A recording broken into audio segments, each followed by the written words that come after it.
Reste donc la seule équipe française en lice pour le dernier tour. Dans le cas d'une victoire, les Costarmoricains pourront alors jouer la Coupe de l'UEFA. Mais nous n'en sommes pas là pour l'heure. Revenons à la rencontre d'hier soir, un match qui n'était pas joué d'avance, loin de là. Avec 2 buts de retard, les Guingampais n'avaient pas le choix pour espérer se qualifier. Il fallait attaquer et c'est un match à sens unique auquel vont assister près de 5000 spectateurs. Les Russes résistent longtemps grâce à leur gardien Zarkarchuk et l'inefficacité des Rouges et Noirs. À la 75e minute, ils trouvent enfin l'ouverture. Tir anodin de Corridon, Assadourian jaillit et devance la sortie de Zarkarchuk. L'attaquant guingampais se dépêche, il ne reste plus qu'un quart d'heure à jouer et à cet instant, Chelny est toujours qualifié. Sur la remise en jeu, Djikariani tire au-dessus et en avant repart à l'attaque. Coup franc de Carnot sur le poteau. Karlamov veut dégager, touche le ballon de la main. L'arbitre grec ne sanctionne pas la faute. Les minutes défilent, voici la 88e. Carnot pour le compte, Foulon sur le côté droit. Carnot a poursuivi son action, le centre de Foulon a tiré sur la tête du milieu de terrain guingampais. Les Rouges et Noirs ont gagné le droit de disputer les prolongations. On a un petit peu eu peur, je dirais, au bout d'une demi-heure, parce que le but important qui permettait de les faire douter n'a pas été concrétisé. Malgré tout, il y a eu un gros travail de sape et ils ont craqué. Chelny craque dans les prolongations, 97e minute. Yannick Barret alerte Christopher Laville. Frappe sans contrôle, hors de portée de Zarkarchuk. À 3-0, Guingamp est qualifié. En avant, assoit sa victoire par un 4e but signé Daniel Morera, qui aura seulement 19 ans la semaine prochaine. En avant, poursuit sa route en Coupe Intertoto. Il va falloir gérer parce qu'on l'a vu ce soir, les joueurs ont énormément donné. Bon, il va falloir leur accorder un peu de repos. Il va peut-être, sur ce match de Volgograd, prendre des options différentes et puis aussi faire rouler les joueurs. Mais c'est pour ça qu'on a voulu, cette année, avoir un effectif un peu plus large. J'espère que je vais pouvoir, dès mardi, faire quelques changements. En ce mois d'août, quelques 14 petites minutes de la fin du match. On voit ce but au ralenti. Les Bretons rejoignent ainsi les 7 autres clubs français qui disputeront une Coupe européenne cette saison. À Guingamp, Jérôme Laurent a assisté aux préparatifs et à la grande fête d'hier soir. Guingamp en Coupe d'Europe. Apparemment, dans la petite ville costarmoricaine, personne ne semblait s'en soucier. Hier après-midi, quelques heures avant le match, la vie continuait comme si de rien n'était. Je pense qu'au niveau de l'Intertoto, il n'y a pas encore l'engouement qu'on peut rencontrer dans le championnat de France de foot. Je pense qu'il faudra attendre une éventuelle qualification ce soir pour que réellement la ville s'enflamme pour son club, qu'elle supporte par contre tout au long de l'année. Heureusement, la boutique du club, elle, tourne à plein régime. Casquettes, fanions, t-shirts se sont arrachés comme des petits pains. On a eu de tout aujourd'hui, des Allemands, des Anglais, de tout. C'est fou. Vous êtes d'où? d'Eure-et-Loir, côté de Chartres. Et vous venez supporter l'en avant? On vient en vacances ici, alors on est supporters en même temps. 18h, stade du Rodourou, heure H-2 dans les gradins. Julien et ses amis préparent les animations du COP Rouge, le club de supporters local. On se défonce pour eux, c'est pas seulement le week-end ou que pour les soirs comme ça, c'est toute la semaine, on prépare des trucs, on voit ce qu'on va faire. Donc on espère qu'ils vont se défoncer pour nous, mais je pense qu'ils vont le faire ce soir. En tout cas, c'est sûr, Julien, lui, s'est défoncé pour faire chanter les 10 000 spectateurs du Rodourou, et même un peu plus, puisqu'à Guingamp, les meilleures places ne sont pas forcément dans les tribunes d'honneur. Ça a l'air de s'animer en deuxième mi-temps, là. Ça se développe un peu mieux, le jeu devient plus intéressant. C'est vrai que Guingamp doit absolument marquer ce but, évidemment, pour se qualifier. Je pense qu'ils vont le faire. Et ils vont le faire. 75e minute, c'est le coup de grâce. Volgograd est battu sur un corner rentrant.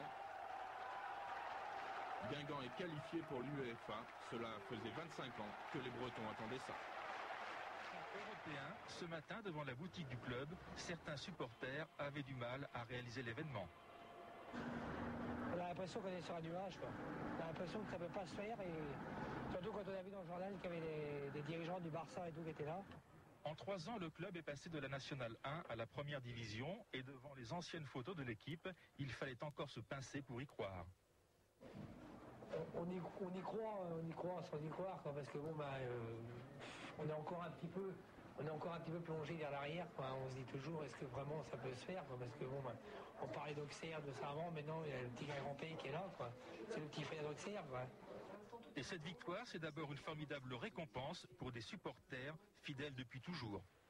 Une petite ville comme Guingamp, 8000 habitants, en UEFA, je trouve que c'est super, quoi. C'est formidable. C'est magique, ouais, c'est vrai. Au Café des Sports, rendez-vous des supporters, on commente l'exploit sportif d'une équipe devenue l'exploit de toute une ville. Je crois que maintenant, il n'y a pas un Français qui ignore où se trouve Guingamp. C'est pas une ville du sud de la France, c'est une ville de Bretagne. Une toute petite ville, non pas 80 000 habitants comme le pensaient les Russes, mais 8 000 habitants. Alors heureux, bien sûr, et puis satisfait du comportement des Guingampais. On va parler un petit peu de nous, quand même. Il est temps. Les supporters de Guingamp n'ont plus qu'un souhait, accueillir Barcelone pour leur premier rendez-vous Tour de la Coupe Intertoto. Héros du jour, le meneur de jeu Stéphane Carnot, auteur du corner qui a propulsé Guingamp dans la cour des grands. Ambiance surchauffée donc hier soir, Séverine Breton, Pascal Staub. Derrière, il reste une unité, allez vite, on a gagné, Le bonheur, c'est simple comme un coup de fil, disait la pub. Et un bonheur comme ça, c'est presque irracontable. Je sais plus quoi dire, quoi. C'est tellement super qu'aujourd'hui, c'est historique aussi, quoi. C'est dingue, c'est fou, quoi. 1-0, tout le monde savait que c'était suffisant. Un petit but et Guingamp s'envolait vers l'UEFA, mais ce but, il fallait l'arracher. Et Guingamp avait beau tirer et tirer encore, le ballon ne voulait pas rentrer dans les filets. Oui, non, mais on savait qu'on allait marquer à la fin. Et effectivement, après de multiples tentatives infructueuses, Stéphane Carnot finit par donner la victoire à son équipe. À la 76e minute, il tire un corner et le ballon rentre directement dans les filets.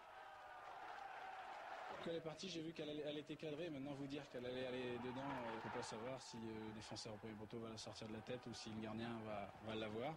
Bah oui, il faut attendre que les filets tremblent. Et puis quand ils ont tremblé, c'était très bien. Voilà. Le but était marqué, mais il fallait tenir. Le Rotor de Volgograd passe pour la meilleure équipe du championnat russe et ses joueurs ne manquent pas de ressources. Les supporters d'en avant ont vécu les minutes les plus longues de leur histoire. Les 4 dernières minutes ou 5 minutes d'arrêt de jeu ont été vraiment abominables, stressantes. Qui annonce que les ennuis vont commencer. Plus de matchs, plus de déplacements. On va être le très très petit, tout le monde va vouloir jouer contre nous. Donc tous ceux qu'on va prendre, ça sera des très très gros. À partir de là, on essaiera de remplir le contrat comme on l'a fait. Les tirages au sort de l'UEFA auront lieu vendredi. Et déjà, Guingamp se prend à rêver. On peut même maintenant, qu'est-ce qui me passait à la tête, qu'on sait qu'on peut la gagner cette coupe. Ils nous ont déjà fait rêver pas mal, alors pourquoi pas une petite coupe. Une petite coupe de santé du petit club qui monte. En 4 ans, les Bretons sont passés de la Nationale 1 à l'Europe. Un parcours immense qui offre de nouvelles perspectives à l'en avant. Le club peut désormais considérer l'avenir avec moins de soucis de gestion. Explication de Patrick Soulabaille. Guingamp européen, qui aurait misé sur un tel scénario il y a seulement quelques semaines? Car les joueurs de Francis Méréki reviennent de très loin, reviennent de la Nationale 1. Des joueurs comme Carnot, Rouxel, Coco Michel ont vécu la descente aux enfers d'en avant en 93 et puis l'incroyable épopée de ces 3 dernières années. C'est magique, c'est fabuleux, je crois qu'il n'y a pas tellement de mots. En 3-4 ans, tout nous arrive. Bon, maintenant, il va falloir redescendre un petit peu sur terre. Je sais qu'il faut profiter des moments comme cela, parce qu'ils sont très rares dans une carrière de footballeur. Mais je crois que dès samedi, il va falloir engranger des points pour le championnat contre Monaco. Fantastique, exceptionnel, tout le monde est unanime. Hier soir, En Avant est entré dans l'histoire. Dans l'histoire sportive, bien sûr, mais aussi budgétaire. Avec seulement 40 millions de francs dans sa tirelire, le petit pousset de la D1, en devenant européen, adresse un pied de nez majestueux aux grosses cylindrées du championnat. Bref, En Avant se porte bien, le moral est au beau fixe et la Coupe d'Europe est bienvenue. Jusqu'à présent, l'Intertoto, où cette formule de qualification était onéreuse, parce que les recettes étaient relativement faibles, voire modestes, et les coûts de déplacement énormes. Bon, ceci dit, Guingamp rentrant aujourd'hui dans la phase UEFA, va refaire son retard. Le léger déficit qui existait sur cette coupe sera comblé par le premier tour. Donc c'est de l'argent en plus, donc c'est un grand bonheur. Guingamp et ses 8000 habitants vont donc être sous les feux de la rampe le temps d'une Coupe d'Europe. Passer quelques tours serait fabuleux pour les joueurs, mais aussi pour la ville qui de toute son Guingamp histoire... est vraiment étonnante. Il y a 3 ans, ce club évoluait en National 1. Aujourd'hui, ils sont vraiment européens. Alors on va revenir sur le match Guingamp-Volgograd en compagnie d'Olivier Sherman. Une demi-heure de jeu, Guingamp joue en rouge et domine. Pas de véritable occasion de but, à part celle-ci et cette frappe instantanée de Stéphane Carnot. 0-0 à la mi-temps. Début de seconde période, les Bretons accentuent leur pression. L'attaquant de Guingamp-Orlaville échoue de peu. Le gardien russe Samorukov détourne le ballon. Orlaville tente la tête et se blesse au genou. 20e minute, centre de Candela. Morera de la tête donne au capitaine Rouxel et une reprise de Carnot. Le gardien détourne d'une claquette sur la barre transversale, un arrêt réflexe. Corner de Stéphane Carnot, encore lui, un corner direct et but. Le 5e but de l'attaquant de Guingamp depuis le début de l'Intertoto. Ezipov au premier poteau effleure le ballon de la tête et trompe Samorukov. Guingamp est qualifié pour la première fois de son histoire pour une coupe européenne. Le bonheur est intense sur le terrain et dans les tribunes. Et dans les vestiaires, dirigeants et joueurs explosent de joie.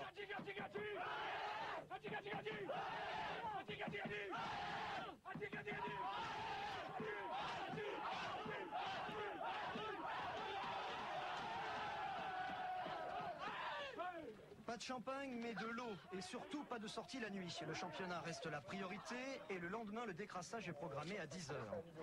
Stéphane Carnot est donc le héros du match. À 24 ans, il n'a connu qu'un club, Guingamp.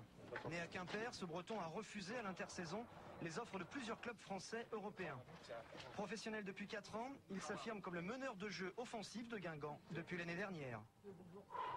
Ce garçon très riche sur le plan humain. Ça va un petit peu avec le poste qu'il occupe sur le terrain. Il est toujours à l'écoute, il sait faire l'effort. Pour les autres aussi. C'est Yvan Schmitt, l'entraîneur adjoint de Guingamp, qui a formé Stéphane Carnot il y a 13 ans. Les deux hommes, liés d'amitié, ne se quittent plus. J'ai l'impression de bien connaître Stéphane et peut-être mieux que son père, qui ne l'a pas vu grandir depuis l'âge de 13 ans jusqu'à 24 ans.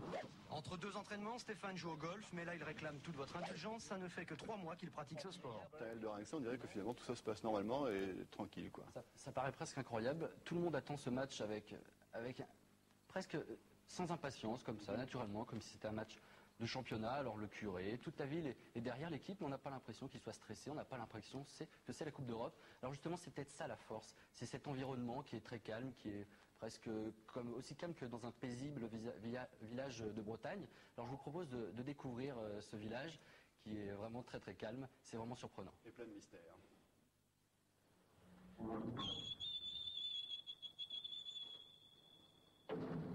En Bretagne, il y a de vieilles demeures qui renferment bien des secrets. Celle-ci a pour nom les Tilleuls. Elle paraît un peu délabrée, pourtant elle accueille un des meilleurs clubs du football français, l'En Avant de Guingamp, qui n'en finit plus de grimper. En Avant de Guingamp, bonjour.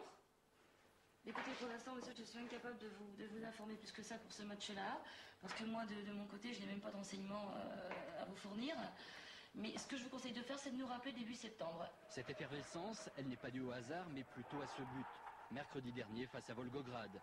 Guingamp s'est qualifié, Guingamp va affronter l'Inter de Milan, et ça, c'est tout sauf un problème pour Francis Méréki. Notre objectif principal restera le maintien.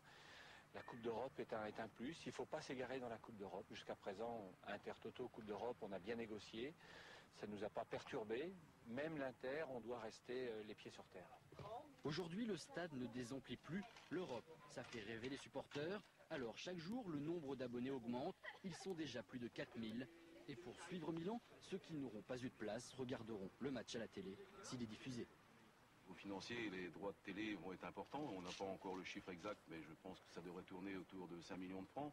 Les négociations se termineront lundi après-midi parce qu'on ne sait pas encore quel match sera télévisé ni dans quel ordre. En attendant la cohue pour s'arracher les sièges, les supporters se préparent. La boutique de l'En Avant est une des plus fréquentées de la ville. Aujourd'hui, il est impossible de trouver le maillot d'un joueur titulaire. On attend. On attend l'Inter de Milan de pied ferme. Tout en restant lucide, les Rouges et Noirs de Guingamp face aux Noirs et Bleus de Milan. Il n'y a pas photo. Rencontrer Milan, c'est un rêve, quoi.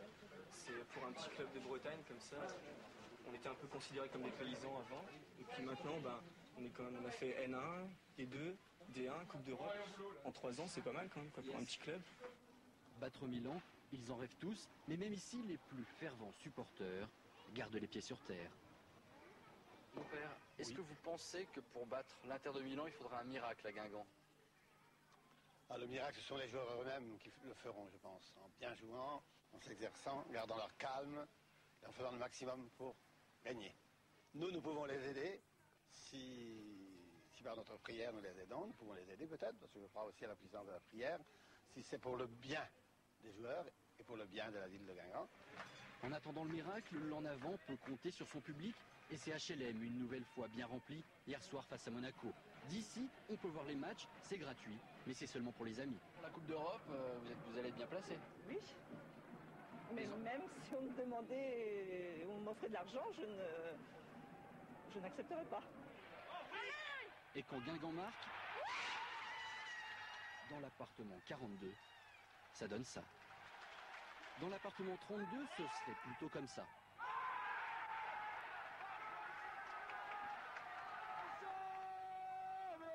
Plus près du cœur, plus près du coq, le meilleur public de France réagit aux ordres de Julien. Est-ce que Guingamp peut gagner contre l'Inter?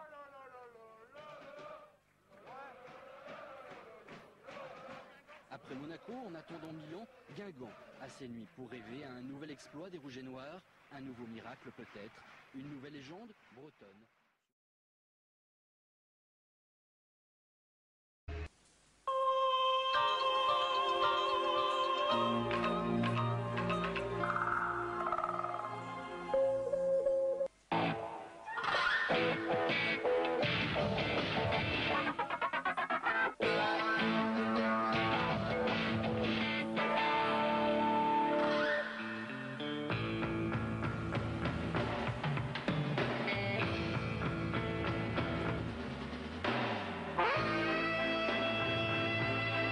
Jocelyn Angloma, vainqueur de la Coupe d'Europe des clubs champions, c'était avec l'Olympique de Marseille.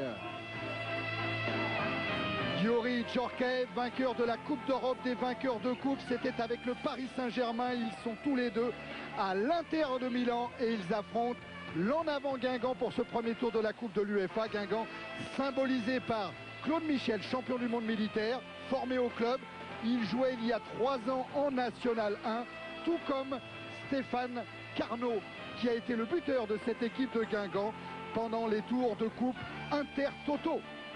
Je vous propose tout de suite de regarder la composition des équipes, en commençant par celle de l'En Avant Guingamp, une équipe classique dessinée par Francis Smerecki. Il le dit lui-même, on n'est pas l'Olympique de Marseille, on n'est pas capable de faire exploser un match sur 20-25 minutes. On a notre méthode, on a notre gestion du match, on va faire ce qu'on sait faire. Et leur méthode, c'est pas de prendre de but. Voilà. Alors, une équipe traditionnelle en ce qui concerne l'En Avant Guingamp, ils vont pas changer de système, ils vont jouer 4 défenseurs, Foulon, Josiak, Miali et Candela, comme c'est marqué. Au milieu, Barret, Michel, Lecomte, Carnot. Et devant, ils espèrent la vivacité de Vray et le courage de Rouxel pour battre l'Inter de Milan, qui, c'est vrai, il y a 7 joueurs de nationalités différentes, mais pas n'importe quel joueur. Tiens, on va aller voir Jean-Paul Jaude, si c'est possible, la multinationale de l'Inter Milan. Équipe entraînée par un Anglais, Roy Hodgson, menée par Youri Djorkaeff, bien entendu. Regardez. Alors, dans les buts, le gardien de l'équipe d'Italie à la Coupe du Monde des Jeux Olympiques, Zanetti, un Argentin, Festa, Paganini, Fresi, il faut garder les traditions italiennes dans l'axe. Oui. Angloma à gauche, un Français. Étonnant que Jocelyn joue à gauche d'ailleurs. Djorkaeff, un Français. Ince, un Anglais. Sforza, un Suisse qui a gagné avec le Bayern de Munich. Zamorano, un Chilien. Et l'avant-centre, Gantz, un Italien qui a joué à l'Atalanta il y a 2 ans. Et manque encore Winter, Aaron Winter, le Néerlandais qui est blessé. Et bien sûr, le malheureux Nigérian Kanu.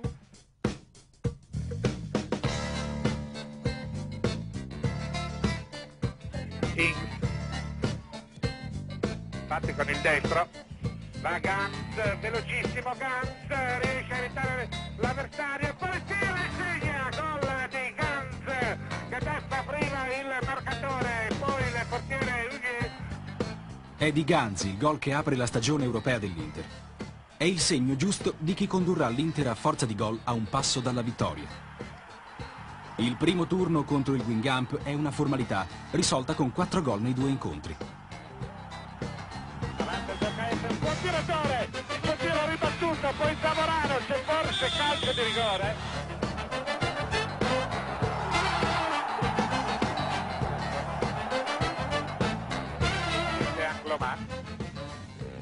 tenta il tiro, cede poi a Sforza che dalla distanza infila con un crack destro e 3-0.